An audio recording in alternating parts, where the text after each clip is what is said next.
இந்த மாதிரி உங்க வாழ்க்கையில உங்களுக்கு எந்த விதமான சந்தோஷமும் கிடைக்காம அடுத்தடுத்த எல்லாரும் இதை பண்ண அதை பண்ண இதை பண்ண அதை பண்ண அப்படின்னு சொல்லிட்டு இருந்தாங்கன்னா, உங்களுக்கு பிடிச்சதுன்னு எதுவுமே பண்ண முடியாம இருந்துச்சுன்னா, உங்க வாழ்க்கையை உங்களால கண்ட்ரோலே பண்ண முடியலன்னா நீங்க என்ன நினைப்பீங்க?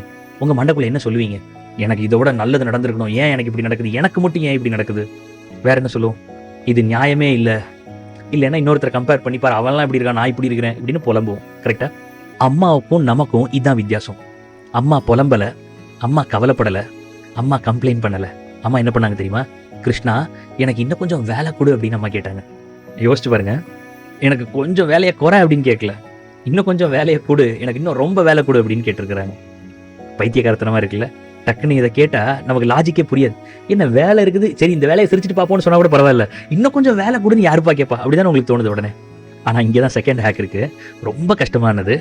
அம்மா வலியா பார்க்கல, வலிய வழியா பார்த்துருக்குறாங்க. தோல்வியும் உனக்கு படிகளப்பா அப்படின்னு ரஜினி பாட்டி கேட்டிருப்போம்.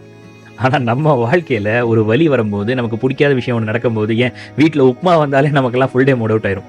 அப்ப நம்ம எல்லாம் இப்படிப்பட்ட ஒரு வாழ்க்கையை வாழ்ந்துகிட்டு இருக்கும்போது, வாழ்க்கையே 10 வயசு குழந்தைக்கு நரகமாகிற அளவுக்கு அவ்வளவு வேலை, அவ்வளவு பாரம், அவ்வளவு அடி உத இப்படி நடந்துகிட்டு இருக்கும்போது, அந்த குழந்தையால இன்னும் கொஞ்சம் எனக்கு வேலை கொடுன்னு கேட்க எப்ப முடியும்னா, எப்ப அந்த குழந்தை அந்த வலியவே பயன்படுத்தி இன்னும் ஆழமா ஏதோ சாதிக்க கிளம்புதோ அப்பதான்.